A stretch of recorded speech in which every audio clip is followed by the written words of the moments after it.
Okay, right into a practical example. We have a variable called my name here, and it's of type string, and we're assigning the value Dave to it. Then we print its value, and no surprise, we're gonna get Dave printed out here. Then we use the variable my name as a parameter to the function modify string. And what the function modify string does is it takes a string parameter and it modifies its value. It assigns pid to it. So after modifying string executes, we again print the value of my name. So the question is, what is this going to print? Is it going to print pid because we change the value of my name, or is it still going to print Dave?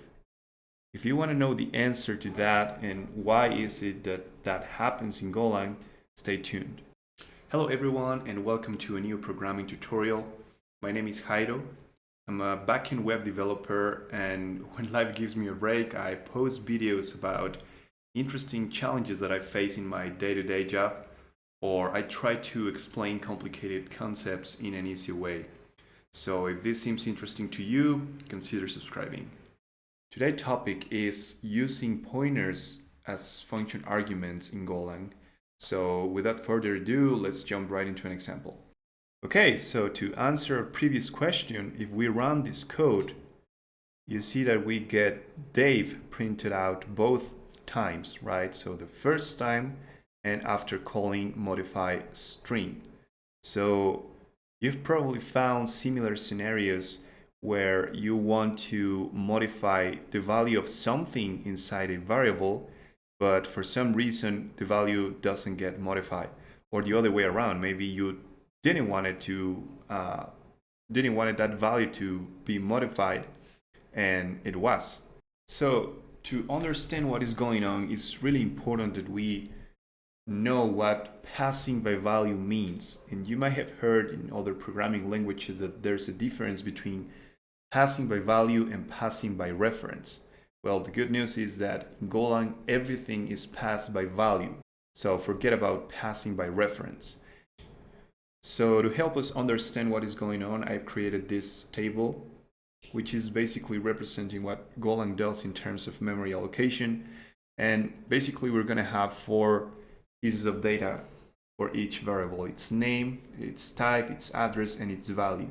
So when main starts executing and we create this variable, what's happening here is that we have a new variable called my name. Its type is string. Its address will be something like 001. It's assigned by Golang, and its value is going to be Dave, the value that we assign. The next thing that we do is call the printline function of the package font. And here's the first time actually that we use the variable my name, because we're using it as a second argument to the function. So remember what we said before, in Golang, everything is passed by value. So what we're passing here is the value of the variable my name. So what's the value of the variable my name? Well, the value is Dave. That's why Dave is printed in here, okay? And then we call modify string. And this is going to have its own memory section, so to speak. And what Golang is going to do is going to create a special section in memory. Obviously, a lot of more complicated stuff is going on, but I'm trying to simplify it here. And the new variable that is going to be created here is going to be called x, and its type is going to be string, as we define it in here.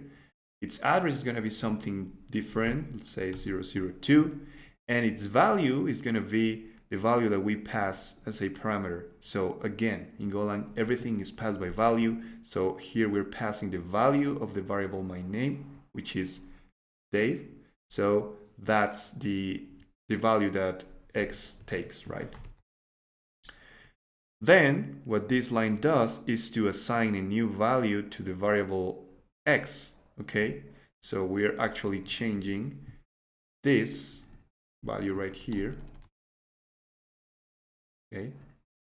And when this finishes execution, we again print the value of my name. So again, we pass the value of my name, which, as you can see, remains untouched. Okay. So that's the reason why we are seeing Dave printed 2 times here, right? So what if we wanted to actually change the value of the string passed as a parameter here? We can do that by passing a pointer to the string, or the address to the string. Okay, so remember in Golang we specify that we want a pointer by placing an asterisk before the type. So this would be a pointer to string. And the way we get the address of a variable, in this case the address of a string, or the address of the variable my name, is by placing an ampersand before the name of the variable. And in here, we cannot assign a string value to a pointer. Actually, if we run this, you'll see that that's what Golang says. But we can actually use the dereference operator. And what this is going to do is to give us access to the value sitting on the address this pointer is pointing to. And so we can change the value there, okay? So what happens now is we're gonna create this thing again. Actually, the first line is the same, okay? We haven't changed anything there. Variable my name, the value Dave, and type string. Let's assume that the address is the same. Then we print the value, and when we call modify string, our x variable in our modify string function is going to be of type pointer to string. Its address is going to be something like 002, and then its value is going to be the address of my name. Okay, so the address of my name is 001. And even though we are passing the address of a variable, it is taken in here as a value. You can see that it is assigned as a value. So now that x is holding the address of a string, we can use the dereference operator to point to, or to get to the value that the pointer is pointing to. So we're going to go through x to this address and to this value. That's what the dereference operator does. And we are going to assign it there. Okay. So this time, after finishing execution, you're going to see Pete printed out. And I have a little homework for you in case you want to test your new knowledge. This time we have a new type called my type, which holds a value a of type int. And inside of main, we're creating a var variable, which is of type my type, and it holds a value 5.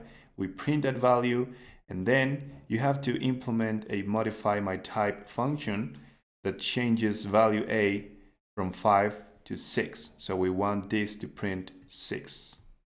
So give it a try. I will paste the URL to this code snippet in the video description.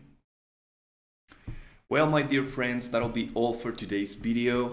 I hope you've learned something of value. And if this was of any help to you, please help me spread the word by liking the video, subscribing to the channel, hitting the notification bell, and sharing with all your coder friends.